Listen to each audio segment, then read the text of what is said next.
Aftershocks Tremors. We are back, Matt and Chris, with you for another discussion episode on all things music business. What's going on, Chris? I know you got a lot going on with Chris Aiken Presents, man. Tell us what you've had. You've had a hell of a week.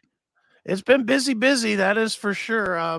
As of midnight tonight, today's Thursday, my interview with John Campbell from Lamb of God will be launching, and then next week, Skid Row and Orianthi and Dead Daisies, and the next week, Diamond Head, and coming soon, Vinny Appice and Blackie Lawless and Leather Wolf and Maurizio from Cataclysm and Autograph, and I just have a ton of them coming up, man. They just keep on coming. Yeah, a little bit of everything in there. You know, like you said, you got some death metal with Maurizio. You've got, of course, you got Blackie Lawless from Wasp, the 80s stuff. I mean, you got a good mix of everything there, which is really cool too, you know? Yeah, and there's some unknown stuff in there too. Serena Talley, who was formerly of Burning Witches, and a really cool thrash band. I don't know if I shared it with you yet, but if I haven't, I need to. This band called Rhythm of Fear. Have you heard of these guys yet? Yeah, I've seen them live, man. Are they good live? Because they're fantastic. So they used to. That's funny because I'm trying to talk to them myself. They used to be the backing band for Leeway when the singer Eddie Sutton toured some years. It's probably about 3 or 4 years now. They came out here, and Rhythm of Fear was the opening band, and that band was the backing band for him. They played all the Leeway songs. So yes, great band out of Florida. Love them. Absolutely. Well, I'll have to hook you up with them because I wasn't aware of them, and I listened to the record. I was like, holy fuck, this is like my speed. Oh yeah. Yep. And then who's the other? You know that band Them? Are you aware of? I know of them. I don't know them that well though. Yeah, I think they started as a King Diamond tribute band because they do the whole like King Diamond symbolism, and there's a little bit of the in the mix.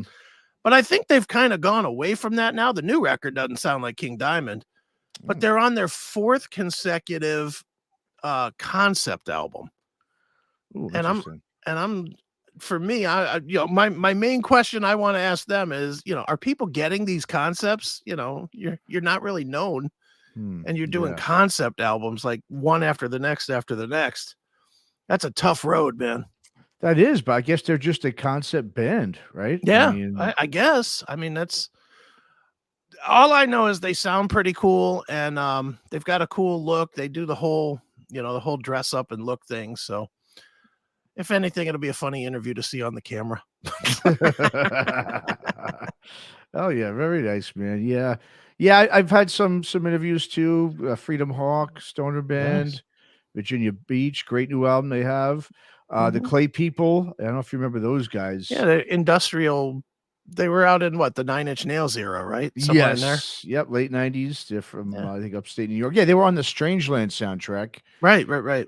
Yeah, the song Awake was all over the place. But in this new record, Cult Hypnotica really got, one thing I've been getting into. There has, like about a year, it was about 2 years ago when we first started doing Aftershocks, we talked to Amir Darak from Orgy.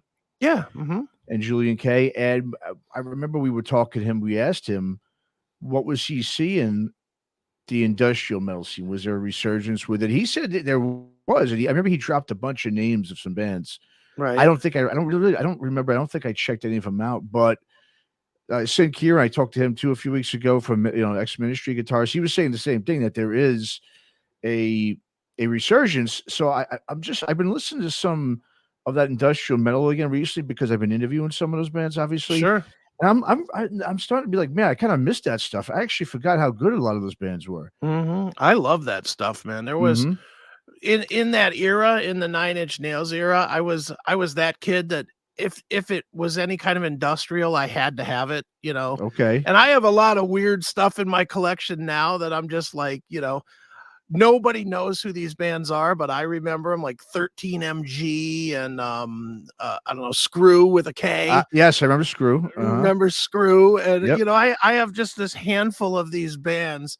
Some of them people remember. Prick, Gravity Kills. Kills, I mean, Stabbing Westward, all those bands. Yeah, Stabbing Westward was not, and they're back too. They're put out a really good record, good EP, maybe 6 months ago. Oh wow, okay. So yeah, they're definitely back and active and doing their thing as well. So yeah, that scene is definitely back and around. So Yeah, I just forgot how many. I knew there was a bunch of bands, but I kind of forgot a lot of them until they've been popping up again lately. Like I said, the Clay People is just one of them. And when I'm listening to them, I'm just thinking to myself, man, that music has aged well. You know, a lot of the mhm, stuff it doesn't sound outdated. It almost has like a more of a heavy rock feel to it, more so than I thought it did, more than really metal a lot of times. sure, And so I just been really kind of like really feeling it lately when I've been hearing those songs. So I've been kind sure, of going back, like you said, the bands like Screw and all those bands.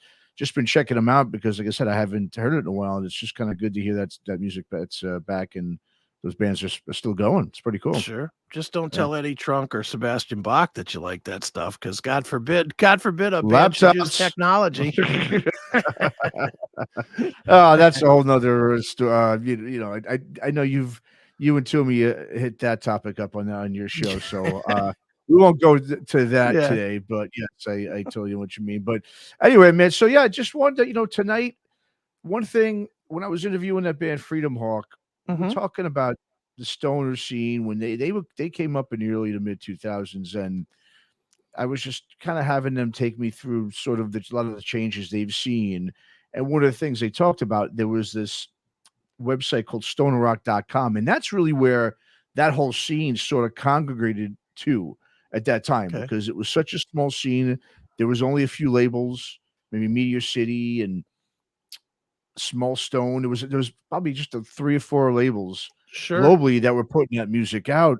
So stonerrock.com was just sort of it was I think it was more of a blog type of thing with news and everything and releases, and then they eventually morphed into a full-time record store called All That Is Heavy, which is no longer Okay. around, well, once the guy sold it, but that was a huge hub that sort of kept, I guess, the whole scene going until later in the late 2000s, early, around 2010 or so, when really the stoner scene kind of really started burgeoning and there was more labels globally that were opening up and signing these bands like Heavy Psych Sounds and all these ones, a lot of them in Europe. And so we were just talking about scenes, and I Right. was saying and talking about what scene they were from in Virginia Beach, and it just got me to thinking between talking about how that stonerrock.com was the epicenter, sort of like that was pretty much the scene itself. There was no local scenes, and Sure. then I started thinking about local scenes, and we've touched on this on some of the other shows. Obviously local scenes just aren't what they used to be. I mean, obviously most things in music business are not what they used to be, Mhm. but it True. got me thinking about scenes and how is it better to have a global scene than it is to have a local scene that can build up a band? Is it better to have it how it is now, or was it better back then when you had just the local scenes with 4 or 5 bands would tour and just kind of play shows together all the time? And so I just thought that would be kind of a good topic to kind of get Sure. into because it is, it's something that obviously, I've read some articles. There's a lot of people that have been actually writing about this stuff for some years now. And so, yeah, it's just something I thought it was kind of a good idea to talk about tonight. Sure. So, I was thinking about starting it off by just giving it a little bit of a background Okay. of scenes in general. Sure. And so I mean, I literally mean to stop me or cut me off if I'm going too far here, or if you actually just want to interject and Sure. if I miss something. But just when we think about rock scenes locally, I mean, the first thing I could think of, and this was obviously by watching, some documentaries over the years. Even Bob, our good buddy Bob Nalbandian, mentioned some of this as well in the LA Metal series, Mhm. and it talks about really in the '60s in London there was that whole blues rock scene, Sure. right? That morphed into, of course, local scenes going throughout the major cities between the '70s, '80s, up until really the '90s, where I think local, more mid-major scenes became the industry changed a little bit, and that's where a lot of the new music was coming out of. Obviously, with Seattle with Sub Pop, right? Sure. Mhm. That was the big one. Then a lot of obviously the labels, the major labels saw this as well. This is easy win for us. We could just watch these labels locally in these cities sign all these bands, and we could kind of just keep tabs and if we see something burgeoning, we can go and just scoop up some bands. I think one of the examples I always use I think I've talked to you about before, was there was sort of this scene that was in Lawrence, Kansas, of all places. And so there was 3 bands that got signed, 3 alternative rock or alternative metal bands that got signed out of there to major labels. There was this band called Stick that was like an Alice in Chains type of band. Sure. There was a band Paw. You remember the band Paw? Oh, I'm sure yeah. you remember that band. Yeah. And there was this band Kill Creek that was more of an alternative rock thing. They weren't really metal. Paw, I remember reading how industry insiders thought they were going to be the next Nirvana. That just shows you how out of touch I think a lot of those people were back then. But anyway, fast forward, a lot of cities tried to replicate what Seattle did. You had in New England, you had Wonder Drug Records. You had out here in San Francisco area, you had Alternative Tentacles. I know you were telling me there was also a label in Cleveland, I believe, too. That was a small label that was signing bands, right? Yeah, there was a few actually here in Cleveland, and honestly, I actually look at that as a detriment more than a more than a Okay, yeah. an advantage, because what ended up happening here was that people were forming labels only to move bands up. Okay. You know, and the one that formed here, I think it was called Rust Belt Records. They were a bigger one, and there was a band, I don't know if you remember this band or not. They were national for about 33 seconds, called Cinematic. I And don't. The singer was this guy named Ken Cooper, and a very talented singer. But he saw pretty much right away that his band wasn't going to get huge. So he formed a label instead and started signing local bands with the sole purpose of shopping them. You know, Okay. like Wow. he decided he was going to be the scene that was, Okay. that was picked up from. So we had that, and we had several versions of that. Tom Hazart, he's still in the scene or in the industry, but Tom had, he hung out around here because he found Chimera and pushed them over. So then he had his label, and he signed a zillion bands, to his label, trying to move them along. So you had that. You had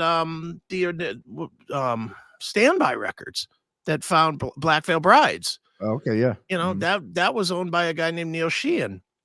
And it was the same thing. He was here locally, and he put his label together. And once he sold Black Veil Brides up to Atlantic, I think Atlantic's who bought that, or Lava, or one of them. I think it was Atlantic. Lava, yeah, Lava. Yeah. It is, Yeah. Once he did that, then it was off to the races with signing a zillion other bands and trying to sell them to, whatever label he could push them through. So that was what ended up happening here once Seattle hit, and people saw that exactly what you said, that people were just picking off little labels and buying up their bands. That became a thing here. That was a big thing here. Mushroomhead famously, and famously because I caused them a hassle, but they were signed to a little tiny label that's still in business called Eclipse Records. Yeah. And Eclipse put out their XX record, and then they backdoor dealed around the Eclipse guy and signed with Universal. Universal wanted them, so they signed with Universal under the guise of, well, Universal has better lawyers. Fuck you, sue me. And that's what they did. They went and just fucked that guy over and went to Universal. But it was the same thing. It was, they took Universal, let a little band literally let the little band record the whole album, put it out, and then just brought in a producer to remix it, and that was it. Yeah. So that's what happened here. Cleveland was absolutely a scumbag central when it came to seeing the industry and fucking it up. Well, I see. I'm going to disagree. I don't think that's scumbagish. I think, look, I'm not going to lie. Even when I started my little label, that's what I viewed my label as, is a stepping stone label. I was just hoping to hit now one band so that it could basically fund and grow the label. And I think that's, I wanted to continue the label. I didn't just want to hit a band, get money, and see and close up shop. No, I just want to be able to do that full time if I could and sign more bands. Only way you're going to do that though with a small label like that really is if one or two of these bands kind of hit, either real big locally or regionally at least. Mhm. So I think most labels start because that's sort of what they have in mind. They want to help get a band off the ground, and then eventually they get noticed, or they get picked up or whatever by someone who could do more with them and obviously make them bigger, and therefore you still own the rights to that record you put out. That's where you make your money once that band starts getting bigger and bigger. Mhm. Yeah, true. And on that level, I don't disagree with you. There was a lot of little labels at that time that were doing just that, like Gotham Records. Remember Gotham Records? Yes, They yeah. they put out quite a few small bands that really didn't go anywhere, Mm-hmm. but they seemed like they had the right intention in mind. They seemed like they were signing bands that were quality. They were putting them on the road for a little while, and then they were trying to ship them up Mm-hmm. to the next thing. The problem that I saw was that so many of these guys were cutthroat dickheads, and they were raping the bands. The band Mm-hmm. would come in, they'd sign a deal with them, and they say, "Okay, well, you need $3,000 worth of clothes, and you need $5,000 worth of stage gear, and you Mm-hmm. need to pay me my consulting fee of, you know, 25% plus 5 grand," or, Yeah. Mm-hmm. what, and I saw that so much, and Sure. there is horror story after horror story with all my band friends of how they got totally fucked by these guys. And I mean, it was a thing here. Here it was like, eh, I think because Chimera and Mushroomhead both escaped out of here at the same time, Mm-hmm. pretty close to the same time. Mm-hmm. I think all of a sudden everybody thought that they were the next one of Mm-hmm. those. Got it. And it led to the vultures. The vultures saw the dummies that were gonna just throw money, around, and they Mm-hmm. took advantage. Dude, let me tell you, I have just sitting right over there, I have an arsenal of laminates because I used to, when I was doing the metal show on MMS, I was always asked to host things. Mm-hmm. And I must have 20 laminates over there of quote unquote benefit shows that I that I was Really? the host of, for this is raising money so that local bands can get in this movie, Yeah, or no. this is for extra money for tour support because we're going to send local band Y to, on a Mhm. 10 city tour Sure. or whatever. Mhm. I mean, I think the scumbags came out because I think there was a purity at the beginning, and even more than at the beginning. I think through Seattle, I think there was a purity, Mhm. but Seattle blew up so big, and that's right when the industry was at the height of its money making. Yep. And I think people just saw that and were like, "Oh, I'm going to cash in while I can." Well, they were doing all those P&D deals back then too, and Mhm. that was a Yeah. thing, which was perfect for both independent labels and major labels. It was a great, Mhm. I thought, partnership, and way it should have been. It's yeah. I mean, listen, that is a great idea to have these local labels be the scouts and Mhm. to sort of sign and be the farm team. Sure. It's like their farm system. And yeah, make a deal if you see they're putting out some good, some good talent. Yeah, you make a deal with them, 3 or 4 records. You sign with these small independent labels that they'll just do, the P&D deals with them.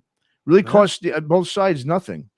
Mhm. Both had a lot to gain, but of course, yes, then greed takes over, and it wasn't enough for the majors. I don't. I think the indies were totally fine with it, and it's one of the reasons I don't. We don't see. I mean, there's a lot of reasons we don't see much indie labels anymore. That's just one of the many things on top of Mhm. the obviously internet and stuff and technology, but. And like you said, yeah, there was so many. I mean, AMREP that came out of Minneapolis, another small. I mean, who's going to go Sure. into Minneapolis and sign these bands? And it wasn't just bands. Obviously, they signed for Minneapolis, but they really did focus on the Midwest, and they Mhm. even those bands. They didn't even really tour the big cities, LA and New York. They just kept it within the Midwest. That's how Yeah. they got big and they got noticed. So but just thinking about again with local scenes versus now this global virtual scene, pretty much is what Mhm. it is. Yeah. I just thinking about some of the pros. I don't want to say pros and cons, but just some of the benefits. I'd say and shortcomings. Obviously one of the best things about I would say maybe not having these local scenes anymore. One thing, I mean, this is what people I think. I'm just thinking of talking about my experiences of talking to other bands Sure. previously.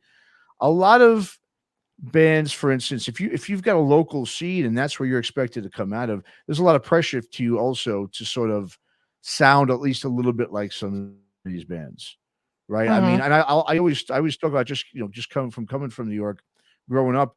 Every single one of those metal bands, whether it be Typo Negative or Life of Agony or Biohazard, all that, and I've said this a bunch of times, these bands all started out really playing with hardcore bands. You had to Sure. sort of come up with hardcore because New York was more of a punk town than a metal town. And Mhm. so I think a lot of bands just sort of they would just incorporate a little part here and there in some of those songs to give it like a hardcore edge so that they can get on those bills because that's where a lot of the bigger bands were playing, or just where they can actually get on shows to get discovered, if you want to say, quote Sure. unquote. So I think one of the things that's good about having a global scene over that is in terms of music, you could just play whatever it is you want to play. And you don't Mhm. have to worry about it because you're going to find someone somewhere, some band somewhere that's similar to you that you could kind of not, I don't know if you could necessarily tour with them, but you could kind of create sort of a little virtual world music scene online if you wanted to. So it's interesting going from the physical presence of a scene to now you don't even need to do that. Everything is just Mhm. done seen right here is like we're doing. Sure. You know? I'm stretching trying to find a positive Yeah. because Okay. I think that the fact that there's no local scenes has absolutely wrecked music. I really do. Okay. I mean, I honestly I don't know agree of with you. any I don't Mhm. know of any positive I can say because Okay. even yeah, you can have your own scene, but what it does is it has stopped any assistance of one band to the next. Mhm. Absolutely. There's no work. The work ethic has gone to shit, to Mhm. total shit. I can't tell you how many bands I talk to and I see that they're upset that their show drew 33 people because well, Mhm. but I put out a Facebook post every day. Mhm. And it's like that's not enough. No, It's not enough. You gotta talk to people. You gotta interact, and that interaction is gone. it's You gone. know, back in the late 90s, early 2000s here, there were pretty much three distinct cliques. Mhm. There was the Mushroom Head clique, and there was like a bunch of bands that were in that clique. That was like Mhm. 13 Faces and Runt and 10,000 Cadillacs and 216. There's a bunch of those bands, and they all played together and they always ran together. And even though I personally was not a fan of them, I certainly saw every show that they did 500, 600, 800 people because Mm, wow, nice. it was a strong clique. Mhm. Then there was a clique, I'll call it the Gatlin clique. Our friend John Drake was led his band Gatlin. Mhm. And there was a selection of 5 or 6 bands that would play with them all the time and swap in and out with them. Mm. And those shows, I mean, Gatlin famously played the Odeon here, which was like 1,000 seats, like over and over and over and over, and sold it out continuously. Mhm. And again, it was because everybody knew everybody. Everybody knew their fan set. But then there was other, even smaller cliques. Like there was a clique of stoner bands here, and I loved them. And some of them you specifically are probably aware of, like Mhm. Red Giant Oh, yeah, of course, yeah. and Abdullah and Mhm. Disengage. I mean, there was this collection of these stoner bands, and again, those bands all played together consistently. And when they would play shows, when they would announce shows, they were always well attended because these guys all worked together. There was none of these guys were like competitive. I mean, they Mhm. were competitive internally, like, yeah, we're gonna blow you off the stage type of a deal, Sure. but they weren't competitive of, well, we're going to book the same night as you and we're going to try and steal your audience. Got it, yeah. they, Mhm. they all played together. If one click was work if like if the Gatlin click was playing a show and they had 3 bands on the show, the other 2 or 3 bands would not play that night. They Mhm. respected the Yeah. they Mhm. respected the schedule as much as they respected the bands because they all worked together to make each other money. Mhm. And that's gone now. Now it's, dude, it's one of the reasons so many of the clubs are Oh, close, absolutely. Yeah, yeah. because, It's who's true. going to come Yeah. out? I'm in Cleveland, you're up by the bay. Who the hell's going to come out when band from Wisconsin comes to town? No, it's a great point, man. That is a huge thing, especially like you said right there, in terms of if you don't draw, if these bands are playing locally and they're only drawing 15, 20, 30 people, these Yeah, clubs aren't going to last. They're not going to make enough money to stay open. And there won't be right. any places for these places to play. Absolutely. Now, I will say, though, one of the things you talked about there, the clicks, Mhm. okay? See, that was something well, even before that, as you were saying, even before we get into that, you said about the other bands that were respecting the bands if they had shows that night and they wouldn't schedule shows, Mhm. which is interesting because in New York with the hardcore scene, what it was one of the I would call it the crews as they would call them there, with the Madball crew and all them. Mhm. This is from what I've heard, but this was after I had moved out to California. But they would go to if there was bands booking other hardcore shows and you were in the New York City area, they would go and start fights and get the show shut down Jesus. for these guys. So there, everyone knew don't book a show when certain bands in a certain clique were playing. Now, that's one of the things I would say, I mean, is sort of a pro is I mean, at least from when I grew up watching a lot of bands, there was a lot of bands that were in these scenes that really sounded musically nothing like these other bands, but they were Right. part of the so-called scene because they were friends with them, even if their music sucked.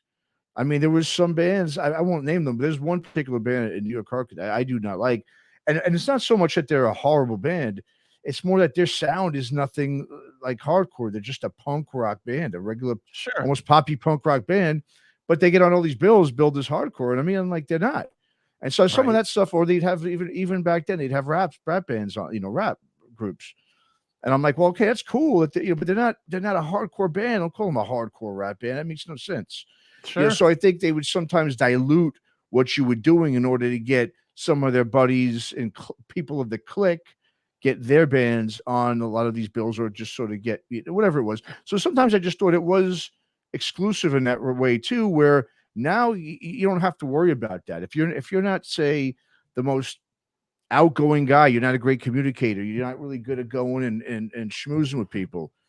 Well, your music can do the talking now, I think, Mhm. these days, where back then you had to have some sort of skills like that, unless your music was that great where people just couldn't Right. miss it. But you had to have those skills in order to kind of bond with people and make connections. And I think nowadays it makes it more of a, I guess, even a level playing field for a lot of those artists and bands. Yeah, no. I mean, I certainly hear what you're saying, and on some level, I agree. But I think the other piece that really hurts that is the total lack of attention span. People are not geared Yeah. to spend an hour learning about a band online. I mean, dude, even in the early internet days. So I don't want to go like Mm. I don't want to sound like the old man in the room here and be like, yeah, back in my day, back when the Yeah. when the Beatles were playing, I Mhm. don't want to be that guy. But even in the early days of the internet, let's say Korn. I'll just Mhm. throwing any band out there. Before Korn was famous, when you first heard Korn for the first time, Mhm. more than likely, if you liked them, I don't remember if you liked them or not, but if you liked them, the Mhm. first move you did was went to the internet, you beep, beep, beep, beep, beep, made all the noise to connect to your AOL messenger, and you looked up Korn. And you looked them up to see what they've done and where they've played and who they've played with. And you listened to samples of 15 other songs that they might have out there. Like you investigated it a little more. Mhm. Now, I'm doubtful now if I give you a name of a killer, like we said, Rhythm of Fear. Mhm. I guarantee you there's less than 2 people that will be listening to this podcast that will go and listen to all 45 minutes of their album. They might listen Agreed. to 30 seconds and they'll be like, "Oh, Agreed. that's cool," or "It's not cool," Mhm. and then they'll be forgotten. And then a week from now, 1 week from today, if you ask somebody that listened to it, "Hey, what do you think of Rhythm of Fear?" They'll be like, "Who?" They won't Mhm. remember because Mhm. the time invested by not having it in front of you, by not having a physical experience Mhm. drastically limits the attention span that you give. It's one of the reasons I think that Yeah. bands are not breaking out now. Just in Mhm. general, that's you have you have just a handful of bands that are breaking out. And are they really breaking out? I mean, is Greta Van Fleet really broken out? I know what you're getting at. Yeah, Is no, it's Hailstorm really broken out? I mean, these are the big Hailstorm, I would argue, is probably one of the biggest new bands around right now, new rock bands, newer, even though they're what 10, 12 years old at this point. But Yep. how big are they really? They're not even arena level. Well, I think that goes into a different topic in terms of that's something that we've talked about too. In terms of the old music and older bands being the focus, nostalgia being the focus. I mean, Sure. someone like Hellstrom, like you said, yeah, they're not that new. Obviously, they've been around, a good 12 years at least, I would think. Yeah. But they're still new in so many people's. It takes now 10 years for people to get to know you. Where back in the day, you put out one good record. By the time your second record came out, you'd be a band for 3-4 years. People would already know you very well. You'd be a veteran band by the time you were together 5 or 6 years. Yeah. Now you're just a baby. I mean, it doesn't matter how many records you put out. It's really how long have you been on a specific level, even though it took you 10 years to get to that level. Yeah. But I think a lot of that goes to obviously just that's the list enough. That's something too. Another topic I have up the pike for us in regards to that kind of stuff, because it's definitely something that goes hand in hand with what we're talking about today. Absolutely. Sure. But I just think in just looking, I'm trying to just obviously think of positive ways, because the thing is too, positive things I should say, because it's here to stay, this stuff, right? There is no one good thing too is, for instance, like I spoke to this band, just their episode came out a week ago, called Abrams. They're a heavy rock band out of Denver. Now, Denver, think of Denver, if you think of where it's located, it's really, like the guy said, it's an island. I mean, there's the closest major city or mid-major city to Denver is Salt Lake, which is 9 hours from there, and you got Albuquerque, and those aren't even major cities; they're more mid-majors. I mean, for them to get to a major hub, whether it's Phoenix or Vegas or whatever it is, I mean, it's 2 states over. I mean, that's those guys can't go anywhere. It's for them to tour is insane. So they're kind of stuck there locally. And like he was telling me, I mean, they're not really a metal band at all. They're, like I said, a heavy rock band. They have some of their older stuff was more metallic. It was more of like post-hardcore, sort of progressive metal in the vein of like a Mastodon type of thing. But they have to play with like death metal bands, because that's really the extreme metal is really the main sound for metal bands in Denver. So they're kind of like, there's no one that sounds like them. So for them, it's good to be able to sort of, with the global virtual scene, people will know about them, even though people aren't seeing them live, because they put out a really good record that's good quality, very well produced on a good, solid independent label. They can still get notoriety, like for myself and people, just everywhere, without having to go tour. I mean, back then you had to tour those towns for people to know you. You don't have to do that now. I mean, yes, same time, like you said, though, it's a catch-22 because there is a shortage of clubs because of that on top of so. Yeah, I mean, it's a tough catch-22 right now, man. It's a really hard time for a band to break free, to break loose, to be new and get found, because people aren't paying attention. The media is not helping. The media doesn't help at all. It's all reduced to podcasting and stuff. And then, not to bring our woes into it, but every time we throw in 30 seconds of music, then we get fucked for doing so. Even though we're totally trying to help bands, and every single band we talk to is thrilled when we say we're going to play 30 seconds of their video. And then we put it up on YouTube, and what do we get? We get a copyright strike or whatever. Yeah. I mean, so the industry as a whole is not helping. And it's a tough go. I mean, guys like me and you that love music, we love the internet for this. We have discovered some bands that are going to be with us forever. I know I have bands like 1,000 Mods or Witch Skull. These are bands, especially Witch Skull from Australia. Oh yeah, great. I would never know of that band if I waited for them to tour, if I didn't have the internet. And because I have the internet, I not only heard a couple of albums from them, but had a chance to talk to them and relate to them, and now I'm a fan of them. So Yeah, I'm definitely not gonna say that it's not possible, because it is. It's just that I wish the media, it's like everything that used to be good about the scene that made the scenes. It wasn't just the physical shows, it was all of it. It was the radio stations having specialty shows for the local music, and playing the mhm, local music on the big station where it would get exposure it would never get any other time. And it was local magazines in town that would, do an article. They might cover the big concert that's coming. If Metallica's coming to town or something, they'll do Metallica will be on the cover, but that local band that's also playing the tiny club is also featured in there, to where, it kind of leveled the playing field back then. sure, All of that is gone now. Now it's all just clickbait bullshit. It's only the yep. biggest bands that get covered. Look, go to any one of these music sites that are, the big music sites that are out there, and I'm I gonna share one right promise now. you, yeah, there you go. And what is Lamb of God? It leads with the biggest band. Well, Corn, Scotty, and John Yeah. Petrucci, once again, and they, no, I'm glad you brought it up because that was something I wanted to bring up. Dave Lombardo, we got Mhm. Serge, I mean, Ozzy. Yeah. You tell me, I mean, Volbeat, they've been around a long time. At the Gates, they're from back in the 90s. Corey Taylor, Pucifer, I mean, Maynard. Yeah, I mean, this is an issue, man. This is a problem Mhm. when, because it's true. Remember, we look at those metal magazines back in the day. Now, Yeah. what was some of the great? Let's get this thing off because I don't watch that movie, but um, I just wanted to show an example. But there was always a lot of times, whether it was Metal Edge or whatever, all those great magazines Yeah. back then, Metal Maniacs.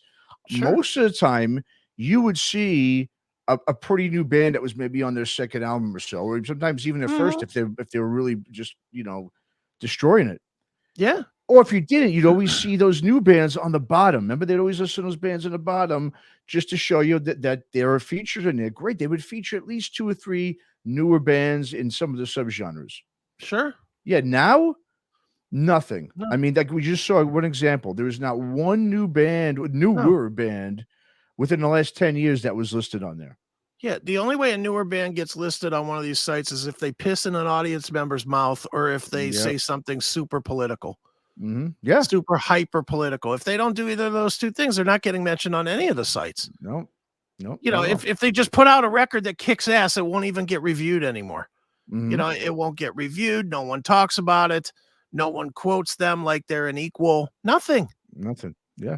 Well, and then a lot of times we hear people say, "Well, it's because these new bands they're not doing anything new. There's nothing good out there." That's the excuse they use. Mhm. It's just the excuse they use. Yes, I mean, I'll admit I don't think I've heard anything that's it's just outrageously different and just this brand new sound that's like taking over. But what I am seeing is like it's always been done. Listen, to me, grunge that wasn't Yeah. this, wow, this new sound that no one's ever done before. No, No. it was taken from the 70s punk and then punk Mhm. and just gonna coalesce between punk and Sabbath, really. That's what Yeah. most of those bands were based around. Let's be honest, one of the biggest bands in the entire world for the last 35 years has been Guns N' Roses, who did absolutely nothing original. No, nothing. Nothing, Yeah, and didn't even put out a lot of records, for God's sakes. They only put yeah. out what, 3 records, 3 original records and an Mhm. EP. That's it, yeah. Let's get real, folks. It doesn't have to be this new crazy sound. And we had a burst of new crazy sounds when the whole Kill Switch Engage stuff, all Mhm. that more modern extreme metal broke loose there in the, what is that, early 2000s, Early I guess. 2000s, yep, mhm. We had the Corn was a fairly new sound. Disturbed was a derivative of that. Mhm. You had like Kill Switch and all those heavier bands on Unearth and Shadows Fall, and not that they were just super distinctly original, but it was a different sound than what we had been hearing. It was a Mhm. heavier version of Metallica and Megadeth and Anthrax or whatever. It was the next level, you Mhm. know, and none of those bands have turned out to be massive either. Nope. No. Listen, like you said, a great example is the Guns N' Roses because they do nothing very original. What they did was they took bits of other sounds, Mhm. made something. They were obviously very talented musicians, and then you had a really great frontman. Yeah. Now, don't tell me that there aren't great frontmen. We've interviewed some of them over the Mhm. last 3 years. There's some great frontmen out there. I'm not saying they're doing anything, brand new, but they're just taking what's been done and they're putting a more modern spin on it. To me, that's what Yeah. it's all about anyway. You Mhm. know? Yeah, So it's yeah, people like to and maybe it's just because we're getting older and we're around older people. sure has That something to could do be with it. part of Oh it. yeah, But, I fucking hate old people. And by old people, I mean people my age and probably 10 years younger and certainly everybody over. Because Mhm. when it comes to music and pop culture in general, they all fucking suck. They Yeah. all have quit. They've all just quit growing. They're either falling their way into Jason Aldean territory, Mhm. or they're hanging on to that Motley Crue tour and their Def Leppard records, and they're Mhm. trying to pretend that they're still cool because they listen to Queensryche still or whatever. It's like, you know what? There's so much new fucking music out there. Go support some of it Yeah. because you're not leaving the next generation, your kids, your kids' kids, you're not leaving them anything by It's just limiting what is getting exposure. And it's honestly everybody that has quit growing musically is limiting the next generation from what they're going to hear. Yeah, I agree. Yeah, and no, you're absolutely right. If we once again, we've been saying it, there's nothing that's going to replenish these bands when they're gone, man. I mean, Yeah. there are bands out there. You just got to give them a chance. You got to go check it Mhm. out. I mean, I don't remember. Look, we've talked about. Unfortunately, yes. Look, the days of these bigger bands taking out these small bands and them getting that notoriety from all that. Yeah, those days are done. A lot of Mhm. it's just because of the business and the risk involved, and these promoters, and they just don't want to take the risk. They want the sure thing. And if you want to get on a show now, big bill, you've got to pay your way on there. Yeah. So I get it. They're not just going to take out just some small fry because that band that's headlining really likes them and thinks they're going to be the next big thing. I get that. Okay, that's fine. But then what needs to happen is you've got to support some of these these these shows that these bands are putting out, or you got to at Sure. least look for the music. Go and once a week, there's so many podcasts that have playlists or whatever is your Yeah. preference. When you're in your car, I mean, pop it on. I mean, I know people like to get stuff fed to them, but if you're not going to get anything fed to you via commercial radio, we all know that. Yeah. That's new. I guess Sirius XM is probably the closest thing to that people are engaging in and investing in terms of paying for, but people don't want to pay for music anymore, and Yeah. that's the thing too. So I don't know if really any too many people that even have Sirius XM anymore. Yeah, not really. I mean, everybody's gone to Spotify or YouTube Music or Mhm. whatever. And the unfortunate thing with those services is that honestly, what we wanted forever is one of the biggest curses of when we got it, Yeah. which was we bitched forever that we wanted all our music a la carte. I just want to Mm. pick whatever I can listen to, whatever I want when I want to hear it. And what does it do?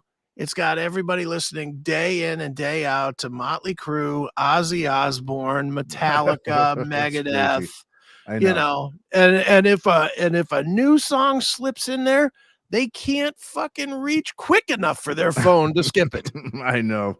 Oh, what is this shit? I don't know this. Ah, this is better. It's new Megadeth. It's like, ugh, Yeah, they don't even stop. check. They don't even check to see, like, listen to a song and be like, "Oh, well, who's that? Let me go check out." I don't. No, I never see anyone do that. I mean, I just of no. my friends and people I'm around, I never see anyone do it. It's crazy. Yeah, it's a quick skip, Yeah. and dude, think of the bands. Not skip the huge bands for a minute because they're obvious ones, but think of the big bands that if they came up today, just would have no audience, would never like a Dream Theater. And I Mhm. don't like Dream Theater. I don't think you like Dream Theater either. Not really. But I think we both will acknowledge that they have a place. Oh, absolutely. Yeah. They definitely have a place, and they won a Oh, Grammy. So obviously absolutely. someone likes them. Absolutely. Would Respect them big time. never make it today. Never would make it just because they're not 2-minute songs. They're artistic. You have to live with it for a while to get it. Mhm. All of the elements that make up Dream Theater would not fly in 2022. Yeah, I know, I agree. Mhm. They would be done, and they're just one example. There's Symphony X never would make it today. Yeah, Evergrey mhm, never would make it today. mhm, Any progressive band never would make it today. mhm. Honestly, I don't know what does make it today. Honestly, I mean, Well, well, the thing too is what we're seeing. Like what I was talking to, and you talked to him too, Darren Miller from yeah. 96 Bitter Beans, Mhm, XCKY, and it was towards the end of the interview, and we were talking something about the youth, and what's his goal was he just wants to see rock and metal become prevalent again. I think in mhm. society. And he was saying that he really thinks it's going to be. He feels like it's going to be real soon. He says because it's been about 20 years now, and everything goes in cycles, as we do all know. However, I don't know if I share that optimism that, I that don't. he does, but I will say this: we've been seeing. I don't want to really get into it because it's sort of blabbermouthy type of stuff, but we've been seeing some things recently in the media revolving some of these celebrities who are now all of a sudden they're saying, "Oh, they're fans of this band," and I'll just say Alice in Chains. Okay, Okay. so I know you're talking. I know you probably know what I'm talking about, but these are Hollywood people. Okay, that Mhm. normally wouldn't be talking about rock and metal ever, and now Right, they're saying they're fans of this band.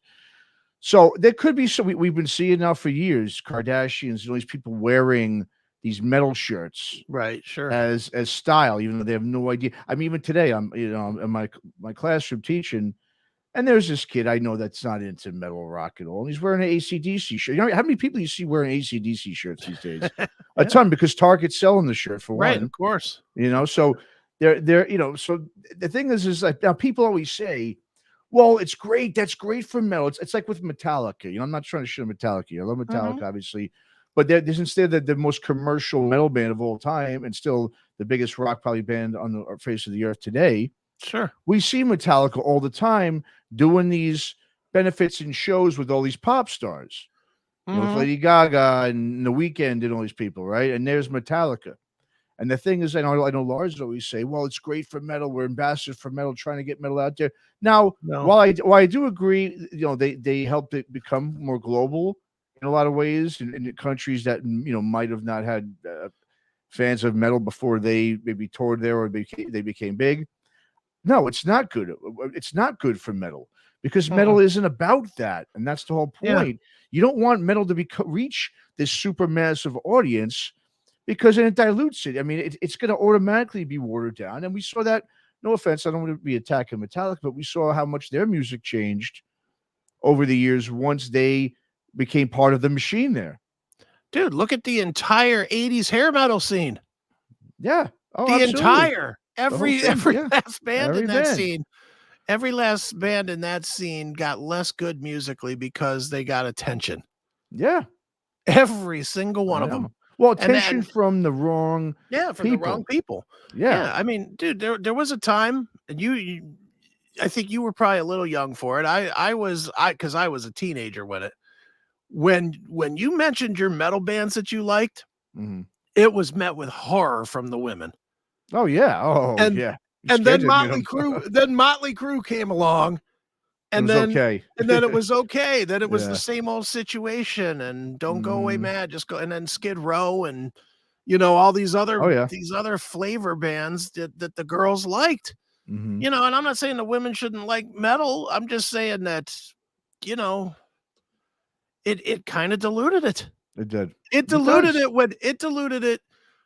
Like for me, I can remember listening to Van Halen 1 in a parking lot at a McDonald's after a Oh, really? football game. Okay. Mhm. And it would be like all my friends and the girls and whatever that were there hanging out.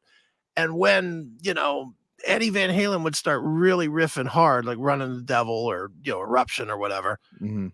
the girls couldn't scatter fast enough. We were Sure. absolutely pariahs.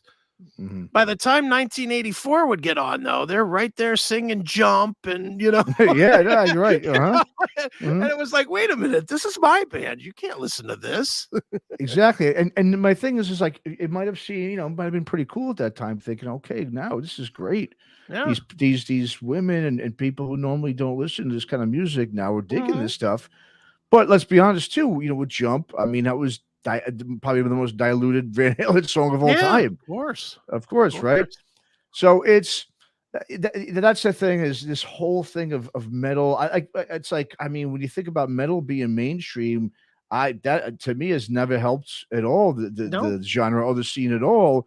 I mean, getting that to the masses doesn't mean it's help. It helps your pocket. It helps your success. Look, I'll never mhm, knock anybody is free to do what they want musically, what they want to do. I'll sure, never get on anyone for doing that. Metallica doing what they did, but to still consider them, to me, like it's like that great line that Kerry King has about, Lars telling him, "Oh, you guys, you're just going to be stuck in the corner, for your whole careers." And he's like, "Good, I like my corner. I wouldn't want to yeah, be in any other corner."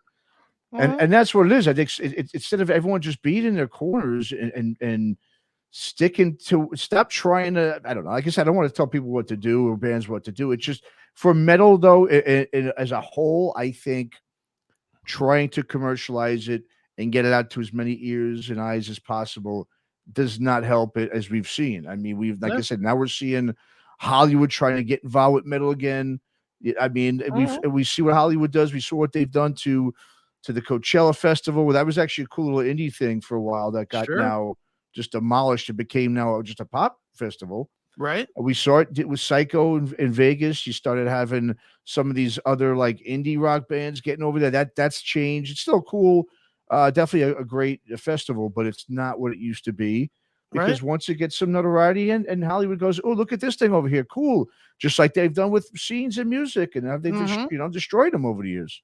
yeah. So yeah, Yeah, it's really, I just look at my favorite bands, and it's not all of them, but I would say it's probably 70-30. My favorite bands are 70% bands that did not have huge success. absolutely, I'll absolutely. take a Biohazard over pretty much anybody not named Pantera, Metallica. Yeah. Honestly, I Mhm. mean, and even a band like Pantera, I think that's probably what is the most alluring thing about Pantera. They never really were commercially No, successful. no, they never were. I mean, They that's never that's sold out and actually they weren't, you yeah. know you That's know actually a great point, a band like Pantera. They never did get that commercial success.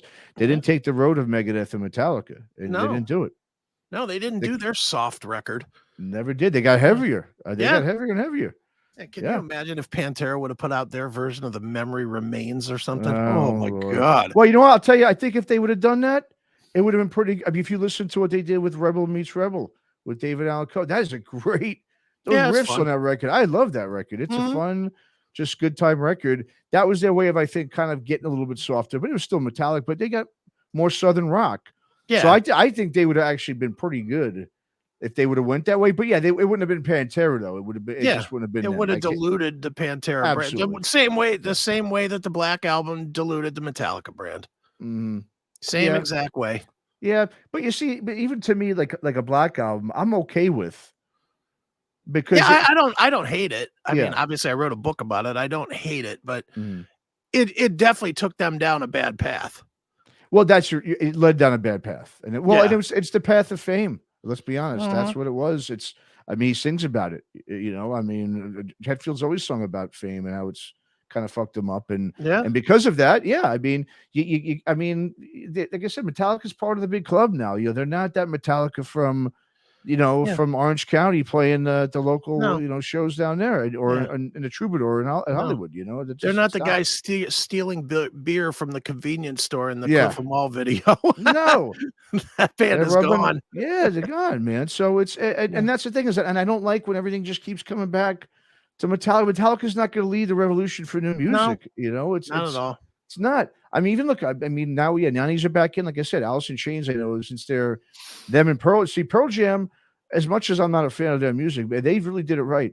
Mhm. They did it right. They got out of the machine. They stopped making videos, no MTV, and they've Yeah. done it since. I mean, after that first record, they stopped, Yeah.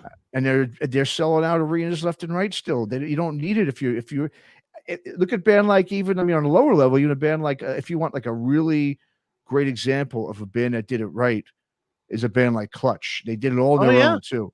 I Mhm. mean, they played with whoever they played with. They went on these major labels, and like they always said, they used those major labels. They never succeeded on them, but they were on like 3 of them, and they just used them mostly for the distribution purposes. Mm-hmm.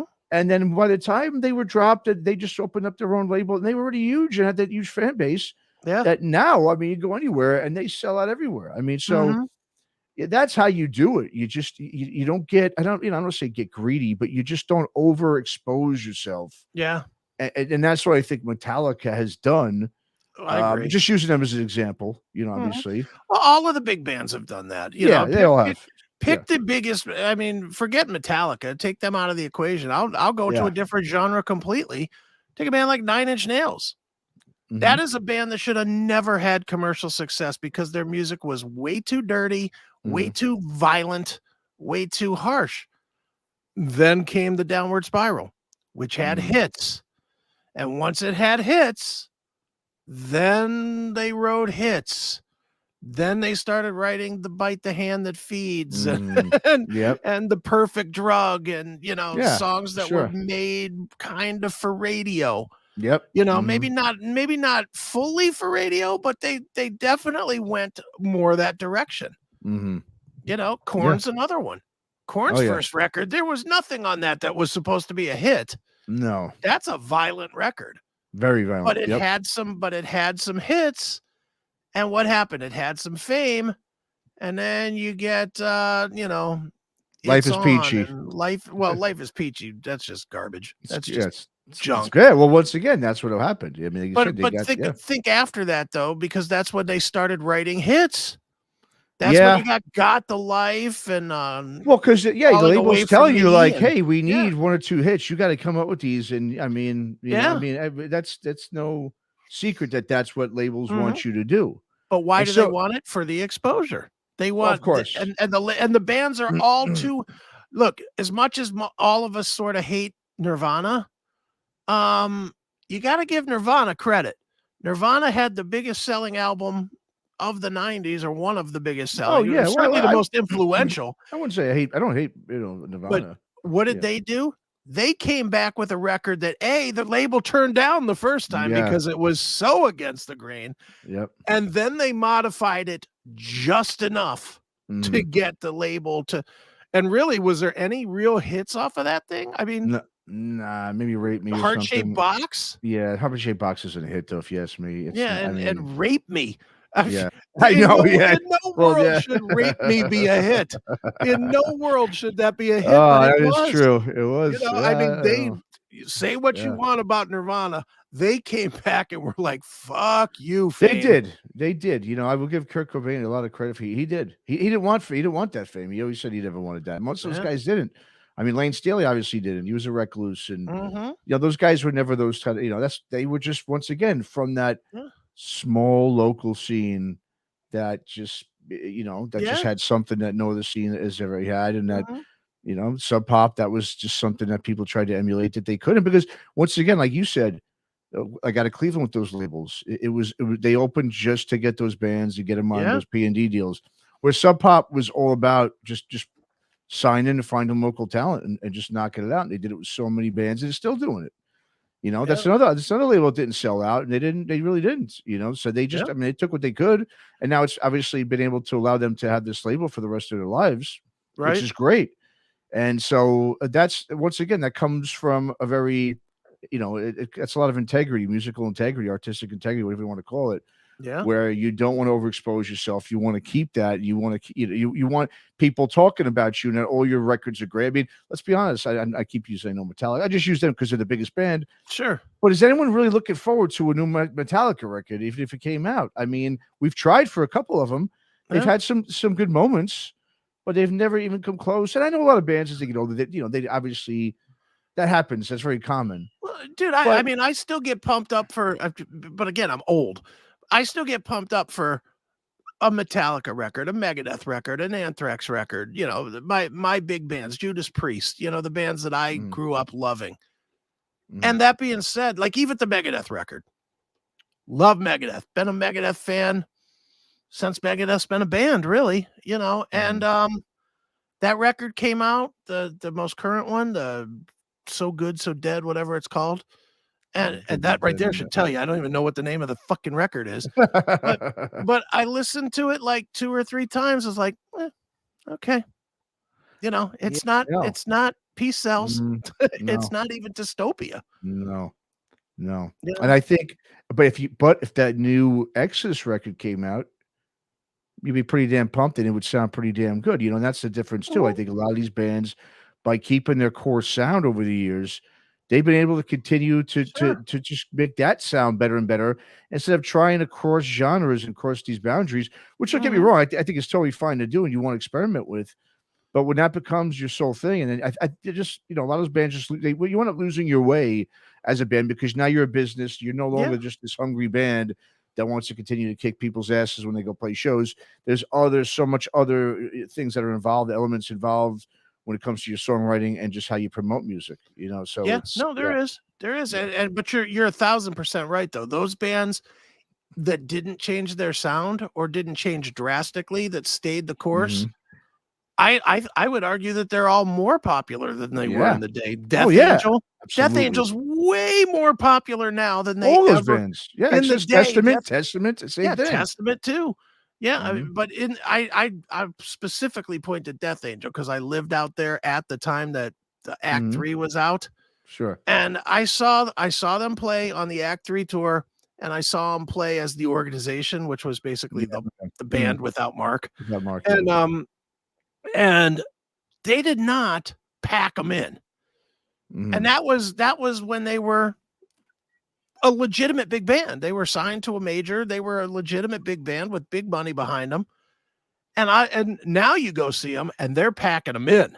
Sure, yeah. Same with Mhm. Exodus, same with Yep. Testament, same with the, Vicious Rumors. Mhm. I mean, Yeah. all those bands that kinda stayed the course and didn't sell out Mhm.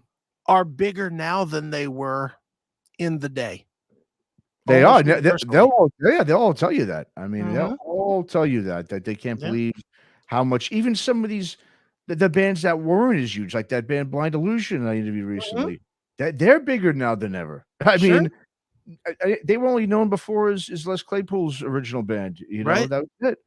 Now you've got Mhm. people that are finding out about them because I also think you've got some of these younger fans who are into it that are looking into these older bands, and Yeah. now that you can go on Spotify and just click it up. See, we couldn't do that back in the day. Right. Think about it.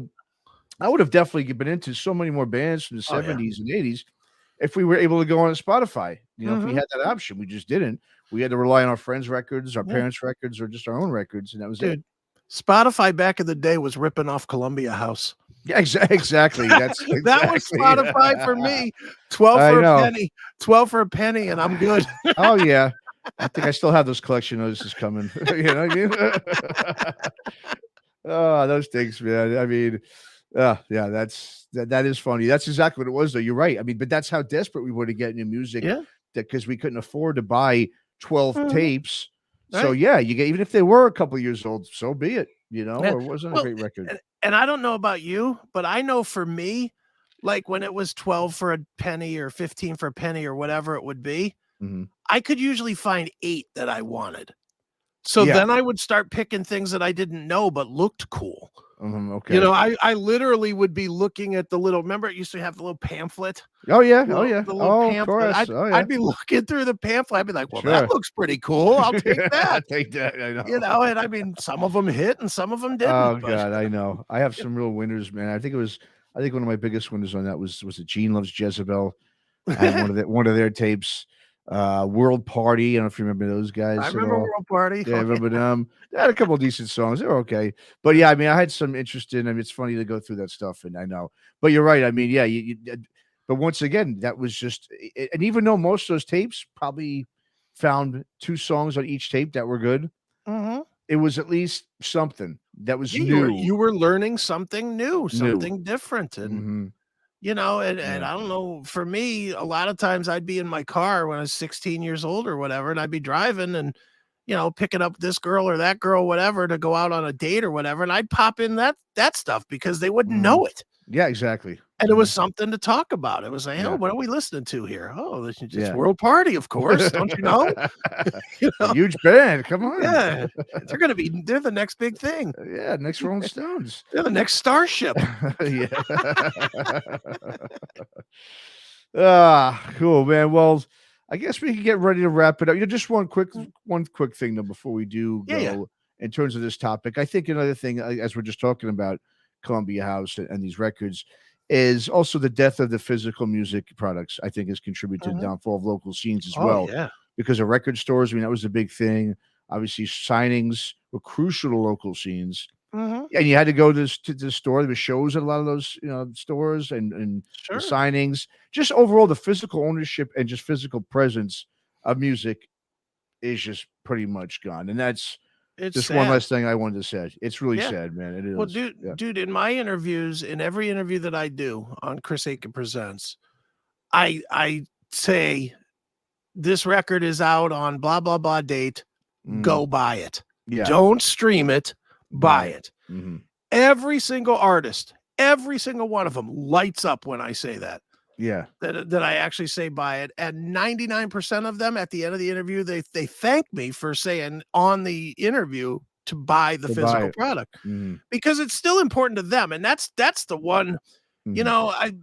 like me, I'm not a physical product guy. I Mhm. don't have any physical product. Mhm. I have no use for it. I don't have a CD player.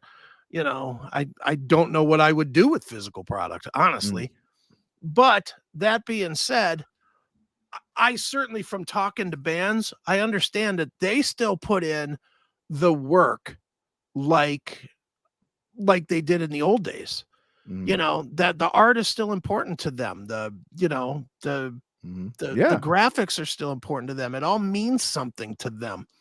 Look at this thing right here. This is something. I'll hold it up to the camera here. You see this thing? Yes. It's a horrible art, but it's It's from a pretty band. bad. It's Sorry. awful. It's from a band called A to Z. It's the drummer Oh, from from, Fates Warning. Fate's Warning, yeah. Yes. And I get the symbolism of it, an apple, a zebra, A to Z, Yeah. I Yeah. get it, that's fine. It's not a great cover. Alright, no comment, but He yeah. I'll say it, it's not a great cover. It's terrible, But but yeah. but Uh, for him, in what he was trying to represent, this uh, was an important thing.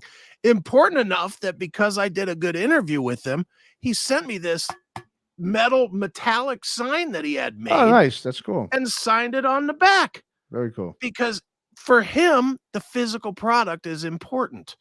Yeah. And I think a lot of these bands, the physical product is important to them.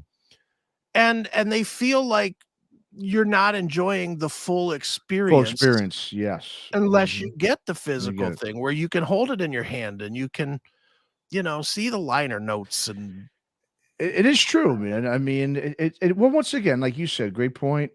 These guys, I mean, look, the only reason why they're still doing it today Mhm. is because for the love of it. I mean, it's it. I mean, Yeah. there's no monetary value in this stuff. I mean, there's not. They're just Mhm. they want to. I mean, they'd probably. It's like that guy Mark Biederman was saying for Blind Illusion. He's like, for me, I wouldn't even sell these things. I would just trade them with people for a joint. Sure. Hey, you give me a joint. Yeah, here's my record. Nice. Because it's about they want you to hear it, yeah, I mean, obviously, if they could charge 99 cents for a vinyl, they would do it, but why Sure. but, they'd be out a shit ton of money, that's why they can't do it. Mhm. But, yeah, these musicians are in it just for the love of it. I mean, it's one of those things Yeah. that we hear all the time. It's these people say, "This is I have to do this," like, "This is what gets me up in the morning," Mhm. is this.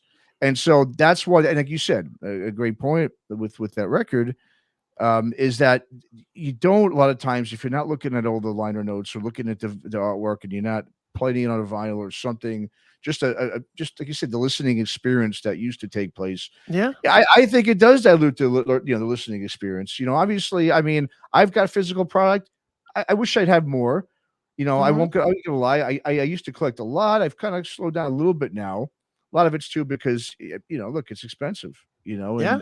And even vinyl's gotten so expensive. If I could just go to places that use vinyl and pay $5 a vinyl, I'd buy a whole shitload of them. Right. But you got to sit there, you got to look through these things. It takes hours, so it takes Mhm. time. Yeah. And so that's the thing too. It's just time consuming. Mhm. People always want to save time, and that's another reason why we've got physical products that have gone to the wayside too, because it's Yeah. just so easier. and convenient to just pop it on your stream. So, and to pull it all the way back around, it's also why we have the global community instead of the in the club community, because people don't want to give up the time. Yep, exactly. You know, and yeah, so. And with that being said, I think we've had a good discussion on this topic. I'd say. Yeah, I would say as well. Well, once again, Chris, great time. Anything you want to say or add before we wrap it up? No, just visit all the shows on the CMS Podcast Network, CMSPN.com. All the shows are really kicking ass right now. So if you haven't been following along, get all the shows, because tons of great interviews, tons of great music, and tons of great music that most of you don't know. So go and find a lot of it, because it's well worth your time. Absolutely. I agree. And with that, we will see everybody next time on Tremors. Thanks for watching and listening. See you next time.